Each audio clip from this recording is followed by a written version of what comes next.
कृष्णा, दंडवत प्रणाम। मुझे ऐसा लग रहा है जैसे कि कोई बच्चा, छोटा सा बच्चा हो, उसको उसकी मनोभीष्ट पूर्ति हो गई हो।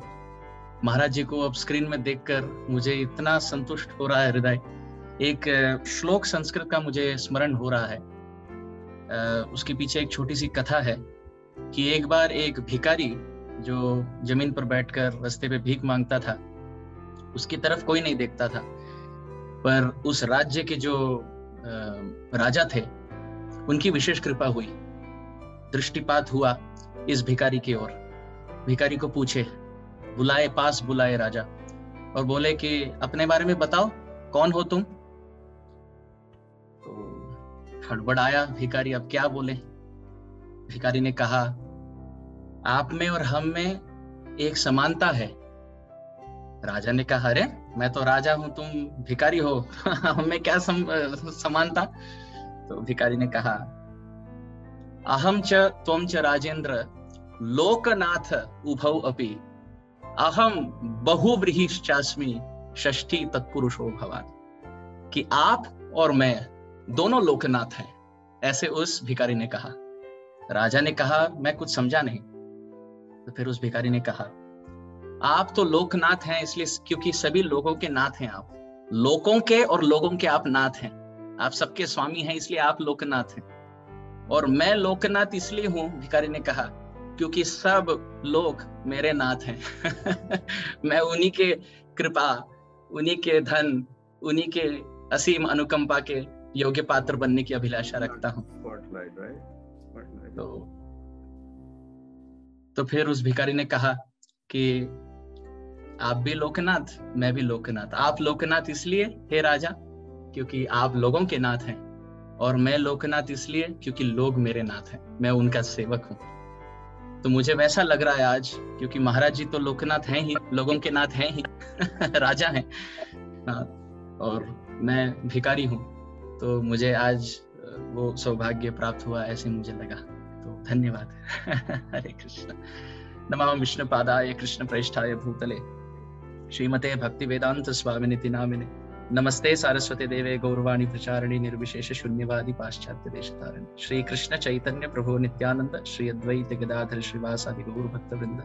हरे कृष्ण कृष्ण कृष्ण हरे हरे, हरे राम राम राम हरे हरे। वांछा कल्पतरुभ्यश्च कृपा सिंधुभ्य एव च पतितानां पावनेभ्यो वैष्णवेभ्यो नमो नमः। कुछ बोलने से पूर्व मैं सभी भक्तों के चरणों में नतमस्तक होकर कृपा याचना की भीख मांगता हूं। सर्वप्रथम परम पूज्यपाद लोकनाथ स्वामी महाराज जी के चरणों में नतमस्तक होकर पूर्ण रूप से साष्टांग दंडवत अर्पण करके मैं कृपा याचना की भीख मांगता हूं।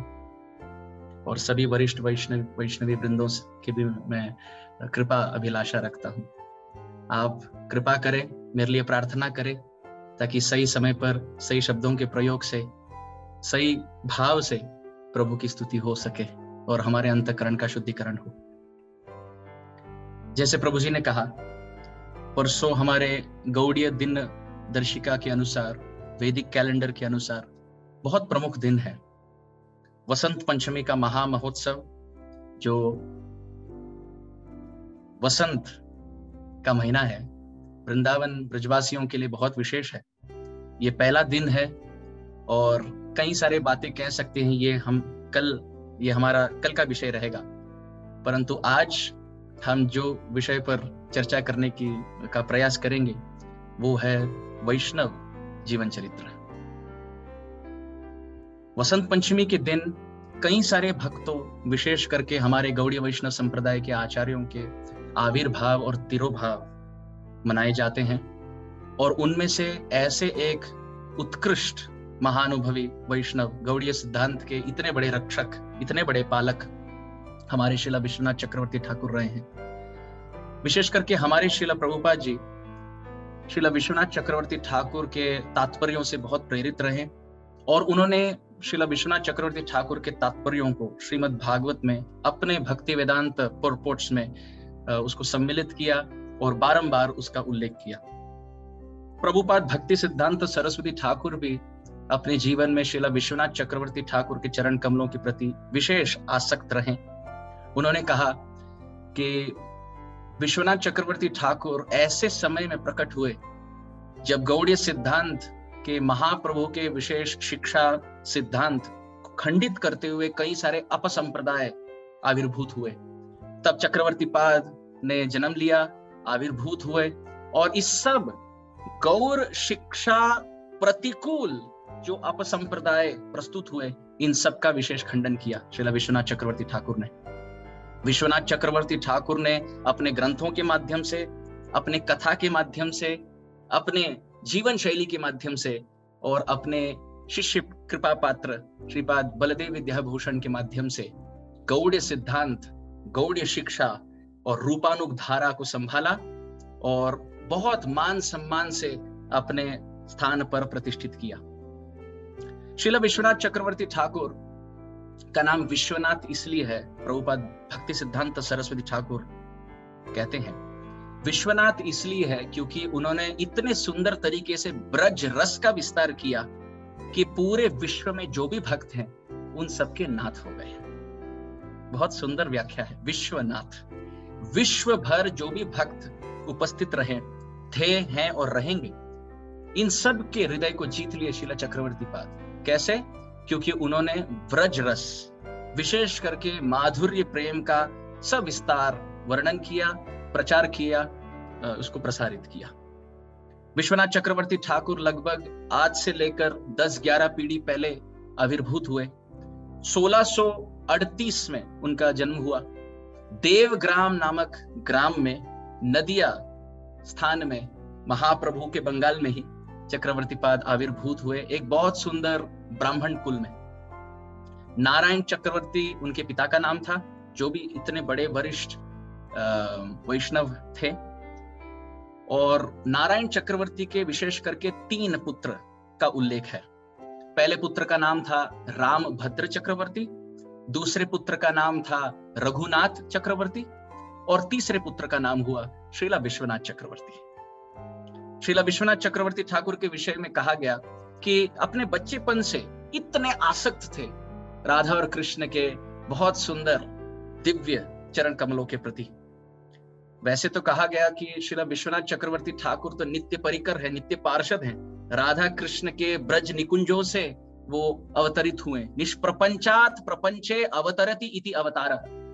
श्रीला श्रीधर स्वामी व्याख्या करते हैं, अवतार शब्द का अर्थ बताते हैं निष्प्रपंचात, अर्थात उस दिव्य धाम से प्रपंचे, इस भूतल पर, अवतरति इति अवतारः।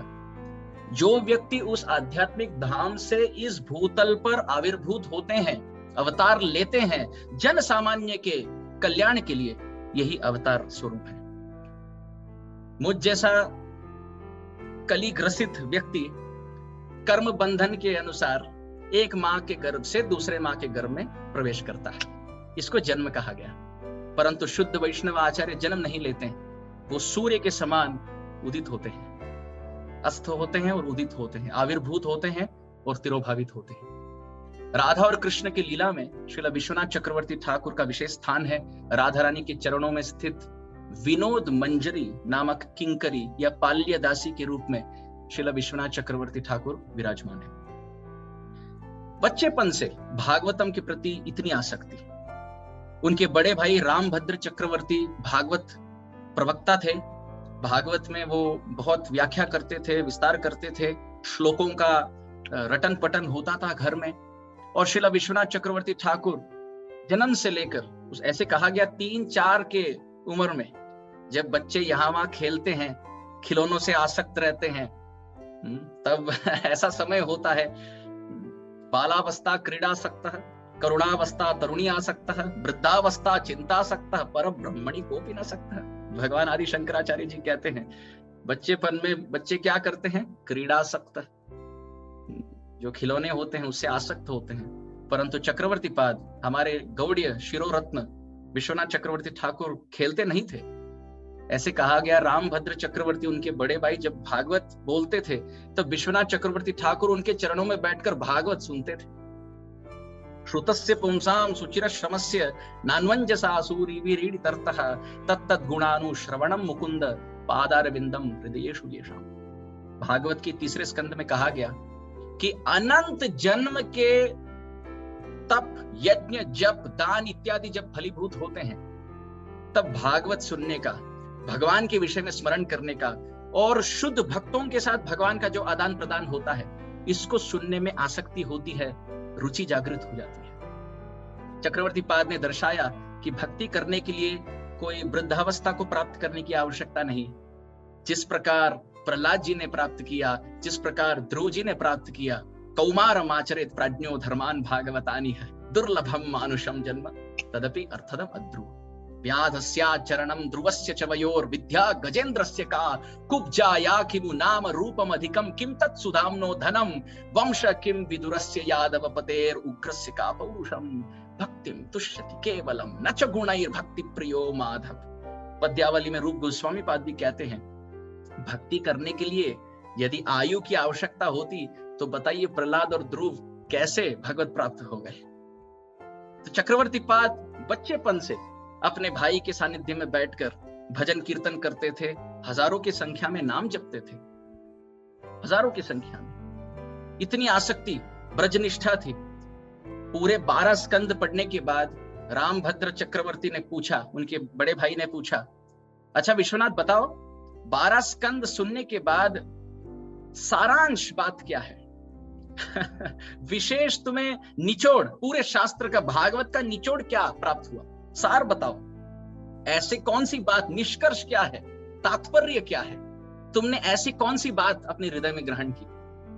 तो चक्रवर्ती पाद बोले, भैया मैंने तो सिर्फ कथा सुनी, अब पूरे 12 स्कंद के 333 अध्याय जो हैं, इनका आप अगर एक वाक्य में सार पूछो तो मैं नहीं जानता। रामभद्र चक्रवर्ती बड़े भाई ने कहा, अच्छा इतना भागवत सुनकर तुम सार नहीं जानते, जाओ एक और बार पढ़ के आओ पूरा, पहले स्कंद से लेकर 12वें स्कंद तक। चक्रवर्ती पाद वापस गए और 1 साल में 12 महीनों में उन्होंने 12 स्कंद का पुनः अध्ययन किया। 18,000 श्लोकों में बद्ध, 333 अध्याय में विभाजित, 12 स्कंदों में प्रकाशित श्रीमद् भागवत का उन्होंने रटन पटन मनन चिंतन करके फिर उत्साहपूर्ण भाव से अपने बड़े भाई के सानिध्य में आकर कहे, भैया 1 साल के अंदर मैंने 12 स्कंद पुनः पढ़ लिया। अब बड़े भाई ने पूछा, अब बताओ सार क्या प्राप्त हुआ? 12 स्कंद पढ़ने के बाद अब सार बताओ। विश्वनाथ चक्रवर्ती ठाकुर मुस्कुराकर कहने लगे, सार एक ही है भैया, कि राधा कृष्ण हमारे इष्ट देव हैं, हमारे प्राण प्रियतम हैं, वृंदावन धाम उनका निज महल है, उनका वासस्थली है, और उसी वृंदावन धाम से आसक्त होकर वृंदावन में वास करके राधा और कृष्ण का चिंतन करके इंद्रियों से सेवा करना, बस यही जीवन का लक्ष्य है, यही भागवत का सार है। ये प्रश्न हम पूछ सकते हैं, हम भागवत पढ़ते हैं तो सार क्या निकलता है? आराध्यो भगवान ब्रजेश तनयस तद्धाम वृंदावनम रम्या काचिदुपासना ब्रजवधूम वर्गेण या कल्पिता श्रीमद्भागवतम पुराणममलम प्रेमापुमतो महान् श्री चैतन्य महाप्रभोर्मतमिदं तत्राधरा न परा। यदि इष्ट देव हैं तो श्री कृष्ण है, यदि धाम है सबसे प्रियतम निकटतम अगर कोई स्थान है पूरे ब्रह्मांड में, वो हमारा जन्मस्थली नहीं, वो राधा और कृष्ण का लीला स्थली वृंदावन धाम है। सबसे बड़े भक्ति के मूर्तिमान या मूर्तिमती स्वरूप प्रतीक के रूप में गोपियां हैं। श्रीमद् भागवत हमारा सबसे प्रिय निकटतम ग्रंथ है, और पंचम पुरुषार्थ, सबसे पुरुषार्थ शिरोमणि ब्रज प्रेम है। ऐसे विश्वनाथ चक्रवर्ती ठाकुर ने कहा कि वृंदावन धाम ही श्रीमद् भागवत का सार है। रामभद्र चक्रवर्ती ने हाथ लगाकर कह दिया, शाबाश, यही सार है श्रीमद् भागवत का।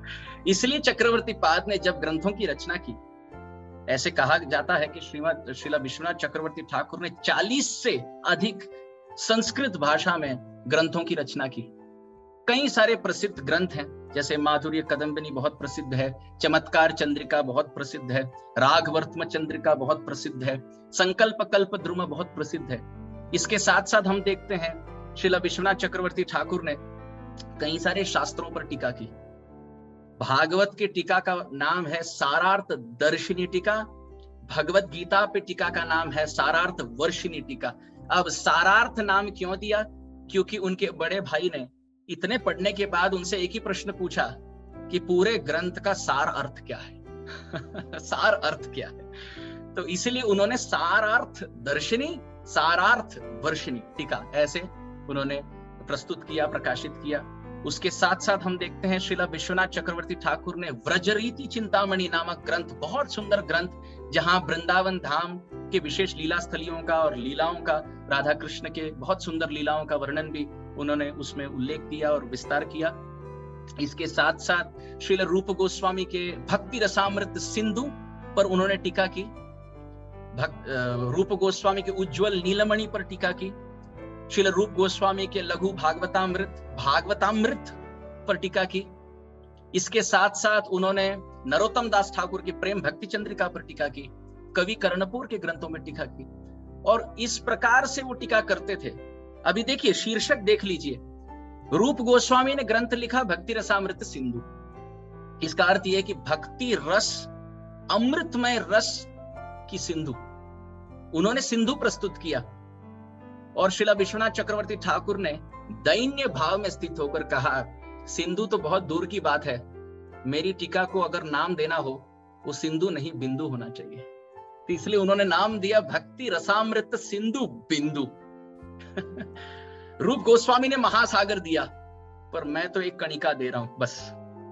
फिर जब रूप गोस्वामी ने उज्ज्वल नीलमणि दिया, तो चक्रवर्ती पाद ने उसका टीका लिखते हुए शीर्षक लिखा उज्ज्वल नीलमणि किरण, अर्थात भगवान कृष्ण उज्ज्वल नीलमणि है, बहुत उज्ज्वल प्रज्वलित नीलमणि, अर्थात बहुत सुंदर त्रिभंग ललित श्याम सुंदर उनका रूप है।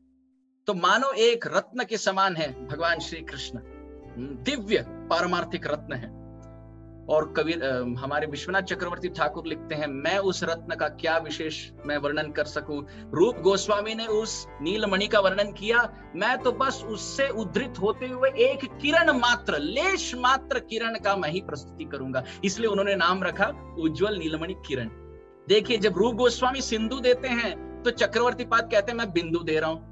जब रूप गोस्वामी नीलमणि देते हैं तो कविराज गोस्वामी कहते हैं मैं मणि नहीं दे सकता, पर उससे उत्पन्न होने वाला केवल एक किरण लेश मैं प्रस्तुत कर रहा हूं। और जब रूप गोस्वामी ने भागवत अमृत दिया तो हमारे विश्वनाथ चक्रवर्ती ठाकुर कहते हैं भागवत का अमृत तो मैं नहीं दे सकता, मेरी टीका का नाम होगा भागवतामृत कण, अर्थात भागवत अमृत का एक कण मात्र मैं प्रस्तुत कर सकता हूं, इसके अतिरिक्त मेरी सामर्थ्य या क्षमता नहीं। कविराज गोस्वामी के भजन कुटीर, श्रील कृष्णदास कविराज गोस्वामी के भजन कुटीर में वास किए हमारे विश्वनाथ चक्रवर्ती ठाकुर, राधा कुंड में वास किए। वहां उन्होंने वेश की दीक्षा ली और वहां उनको नाम दिया गया श्री हरिवल्लभ। वैसे तो हम उनको विश्वनाथ चक्रवर्ती ठाकुर के नाम से ही जानते हैं, पर श्री हरिवल्लभ ये भी उनका बहुत प्रसिद्ध नाम है। कई सारे ग्रंथ में अपना नाम वो ग्रंथकार के नाम में वो श्री हरिवल्लभ नाम से वो प्रसिद्ध है। एक बार जब श्रील विश्वनाथ चक्रवर्ती ठाकुर 7 वर्ष के थे तो एक दिग्गज, बहुत बड़े प्रकांड विद्वान, पांडित्य शिरोमणि, एक दिग्विजय पंडित वहां उपस्थित हुए। नदियां आए, सभी दिशाओं में उनकी कीर्ति फैल रही थी, तो वहां आए, अपने विजय पत्र को ले आए। बहुत गर्विष्ठ थे, घमंडी थे, और जैसे कुंती देवी कहती हैं, जन्मैश्वर्य श्रुत श्री भी एदमान मदपुमान नैवार्हति अभिधातुम वै त्वाम किंचन गोचर, कि जब पांडित्य या शारीरिक सौंदर्य या धनाढ्य स्वभाव, या हम देख सकते हैं जो व्यक्ति होता है जन्म ऐश्वर्य श्रुत और श्री भी, ब्राह्मण कुल में अगर जन्म लिया हो, ये कोई भी कारण हो, तो गर्व अपने आप स्वाभाविक इस जगत में पाया जाता है। तो वो विद्वान भी बहुत गर्विष्ठ भाव से, घमंडी भाव से वहां आया, विजय पत्र दिखाते हुए कि कितने दिग्विजयों को उन्होंने पराजित किया है। सबके नाम के साथ वो पत्र प्रस्तुति हुई। तब 7 बरस के विश्वनाथ चक्रवर्ती ठाकुर आमने सामने बैठकर उस प्रकांड दिग्विजय पंडित को कहते हैं, चलो अगर वाक युद्ध करना हो, शास्त्रार्थ होना हो, चलिए। तो उन्होंने कहा, तुमसे, तुम तो छोटे हो। मराठी में एक महाराज जी बैठे हैं तो मराठी थोड़ी निकल रही है, मूर्ति लहान पण कीर्ति महान। विश्वनाथ चक्रवर्ती ठाकुर थे छोटे, मूर्ति लहान, 7 बरस के थे, कीर्ति महान, बहुत कीर्तिवान थे। 7 बरस की आयु में बैठ गए शास्त्रार्थ करने में, और सबके सामने उन्होंने उस दिग्विजय पंडित के गर्व को गंजित किया, खंडित किया, भंजित किया, पूर्ण रूप से उनको फाड़ दिया। सब जय जयकार करने लगे चक्रवर्ती पाद के, और ये दिग्विजय पंडित पराजित होकर एक स्थान में बैठकर रोने लगा। अपमान, एक कोई भी मान सम्मान अपेक्षा करने वाले व्यक्ति को यदि अपमान हो जाए, सामाजिक तौर पर अपमान हो जाए, तो फिर ये अच्छा नहीं लगता। तो पर जो दैन्य स्वभाव में स्थित होता है, बहुत सुंदर श्लोक है इस संदर्भ में, जो दैन्य स्वभाव में स्थित होता है वो प्रभु सम्मान दे या मान दे, वो प्रभु की कृपा प्रसाद मानकर ले लेता है। क्षौणीपते त्वमक अथवा एकम किंचनत्वम नित्यम ददासि बहुमानम पापमानम वैकुंठवासम अथवा नरके निवासम हा वासुदेव मम नास्ति गतिस्त्वदन्य। श्री संप्रदाय के एक आचार्य लिखते हैं, हे प्रभु, आप मुझे वैकुंठ भेजो या नरक भेजो, आप मुझे मान दो या सम्मान दो, आप मुझे राजा बनाओ या प्रजा बनाओ, प्रभु आपके पास 2 ऑप्शन है, मेरे पास तो एक ही ऑप्शन है, मैं आपका दास हूँ। जारे जैचे नचाए तैचे करे नृत्य, एकले ईश्वर कृष्ण आर सब भृत्य। आप तो राजा हो, हम आपके रंग हैं प्रभु। तो वो व्यक्ति बैठ गया, अब मान सम्मान से पराजित होकर सरस्वती देवी से कृपा मांगने लगा, हे देवी, मैं तो आपकी पूजा करता हूं, आपने फिर ऐसा अपमानित क्यों किया? तो वहां रामभद्र चक्रवर्ती आए, विश्वनाथ चक्रवर्ती ठाकुर के बड़े भाई। उन्होंने हाथ रखा कंधे पर और कहा, क्यों चिंता करते हो? तुमने जिनसे शास्त्रार्थ किया, लगता तो है 7 बरस का, पर वो राधा और कृष्ण और श्रीमन महाप्रभु के नित्य परिकर हैं। उनके सामने जो भी बैठता है पराजित होना ही है, चिंता मत करो। प्रभु के नित्य पार्षद के सामने भला कौन खड़ा हो सकता? ऐसे करके उन्होंने सांत्वना दी। विश्वनाथ चक्रवर्ती ठाकुर दैन्य भाव से महाप्रभु के सिद्धांत को स्थापित करते करते आगे ऐसे कई सारे दिग्विजय पंडितों को पराजित किए। कई लोग कहने लगे कि राधा और कृष्ण की लीलाएं ये अप्राकृत नहीं है, प्राकृत है। ब्रज की गोपियां ये सबसे बड़ी पराकाष्ठा नहीं है, प्रेम पराकाष्ठा नहीं है, शिरोमणि नहीं है, ब्रज भक्ति शिरोमणि नहीं है। विश्वनाथ चक्रवर्ती ठाकुर ने इन सभी बातों का खंडन किया। तो जो पराजित होने वाले व्यक्ति थे, दूसरे पक्ष में विपक्ष, उनको बहुत बुरा लगा। ये आगे की घटना है। तो उन्होंने एक बहुत सुंदर योजना बनाई उनके दृष्टिकोण से। वैसे तो वैष्णव अपराध है, पर उनके दृष्टिकोण से बहुत सुंदर योजना बनाई कि चक्रवर्ती पाद जब वृंदावन परिक्रमा करते रहेंगे, हम निकुंजों से बाहर निकलकर हथियार लेकर इनकी हत्या करेंगे। चक्रवर्ती पाद निडर रहे। भजहु रे मन श्री नंदनंदना अभय चरणारा विंद। जो प्रभु के चरणों में स्थित होता है वो भय नहीं जानता। अभय सत्व संशुद्धि ज्ञान योग व्यवस्थिति, वो अभय भाव से स्थित रहता है। तो चक्रवर्ती पाद ने खंडित किया इन सब बातों को। राधा और कृष्ण के स्वरूप, नाम, रूप, गुण, लीला, धाम, परिकर इत्यादि को स्थापित किया। इन लोगों को अच्छा नहीं लगा। इन्होंने योजना बनाई कि चक्रवर्ती पाद की हत्या हो गई। चक्रवर्ती पाद अब वृंदावन परिक्रमा लगा रहे थे। ये लोग, दुष्ट लोग निकुंजों से देखने लगे, कहने लगे, अरे अरे आ रहे, चलो तैयार हो जाओ। तैयार हो गए, फिर देखे तो कोई चक्रवर्ती पाद नहीं। एक बहुत सुंदर एक किंकरी, बहुत आभरण आभूषणों से सुसज्जित, मानो राधा और कृष्ण की नित्य परिकर के समान एक बहुत सुंदर सखी चल रही है। बहुत सुंदर पाल्यदासी चल रही है और उनके आसपास भी भ्रमण करते हुए सखियों का समूह है। क्या कर रही है? एक छोटा सा बक्सा है, उसमें फूल तोड़ रही है। तो ये लोग बाहर आए, कहने लगे, अरे अरे सखी, बताओ, यहाँ तुमने विश्वनाथ चक्रवर्ती ठाकुर को देखा? हमने अभी देखा उनको, पर दिख नहीं रहे, आपने देखा? तो उस सखी ने कहा, विश्वनाथ चक्रवर्ती ठाकुर को तो हमने भी देखा, पर पता नहीं कहाँ अप्रकट हो गए, गायब हो गए कहीं। पर इस सखी के रूप सौंदर्य को देखकर वो मनमोहित हो गए। वो सब व्यक्ति पूछने लगे, अरे सखी बताओ, तुम कौन हो और कहां से आई हो? तो वो सखी कहने लगी, मैं राधा रानी की किंकरी हूँ, राधा रानी की दासी हूँ, मैं यावट में रहती हूँ और राधा रानी ने आदेश दिया, इसलिए मैं फूल तोड़कर उनकी सेवा में ये बक्से में रख के मैं ले जा रही हूँ। तो उन्होंने कहा, अच्छा, राधा रानी के लिए ले जा रही हो? तो उन्होंने दंडवत दिया। जब उन्होंने दंडवत दिया और उठे, तब देखा वहां कोई सखी नहीं थी, सखियों का समूह नहीं था। वहां विश्वनाथ चक्रवर्ती ठाकुर माला के झोली में हाथ डालकर खड़े थे। उन सबको आश्चर्य बात ये लगा कि वो कोई सखी नहीं थी, वो विश्वनाथ चक्रवर्ती ठाकुर ही थे, अपने नित्य मंजरी स्वरूप में वहां प्रकट हो गए, बताने के लिए कि वो कोई सामान्य मनुष्य नहीं है, वो राधा और कृष्ण के नित्य पार्षद हैं। तो वो सब पुनः दंडवत दिए और कहने लगे, हम आपकी हत्या के लिए आतुर हो गए थे, व्याकुल हो गए थे, आपने हमें वैष्णव अपराध से बचा लिया, अब इस भव संसार से भी बचा लीजिए। हे विश्वनाथ जी, आपने जो भी राधा कृष्ण के विषय में कहा, ये कोई कपोल कल्पित नहीं है, आप उनके नित्य परिकर हैं, नित्य पार्षद हैं, इसलिए आप लिख सकते हैं, हम नतमस्तक होकर, शरणागत होकर दीक्षा लेना चाहते हैं। विपक्ष के सभी लोग शरणागत हो गए। चक्रवर्ती पाद ने उनको आशीर्वाद दिया, दीक्षा देकर उनका जीवन कृतार्थ किया। इस प्रकार विश्वनाथ चक्रवर्ती ठाकुर के जीवन में ऐसे अद्भुत अद्भुत लीलाएं प्रस्तुत हैं। जब और समय हमें उपलब्ध होगा तब हम और इन लीलाओं पर चर्चा करेंगे, पर आज के लिए इतना ही। श्रील विश्वनाथ चक्रवर्ती ठाकुर का स्मरण करने से, आचार्यों की कीर्ति गाने से, सुनने से, चिंतन करने से हमारा मन शुद्ध होता है, अंतःकरण पवित्र होता है, प्रभु में मन लगने लगता है।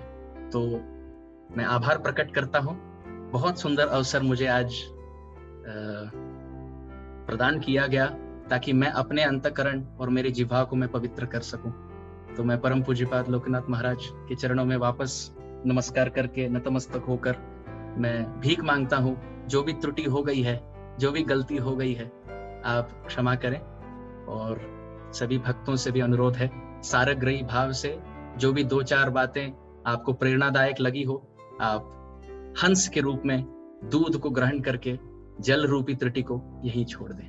वांछा कल्पतरुभ्यश्च कृपा सिंधुभ्य एव च पतितानां पावनेभ्यो वैष्णवेभ्यो नमो नमः। श्रील विश्वनाथ चक्रवर्ती ठाकुर की जय, पतित पावन श्रील प्रभुपाद की जय, परम पूज्यपाद लोकनाथ महाराज की जय, गौर भक्त वृंद की जय। हिताय गौर प्रेमानंद।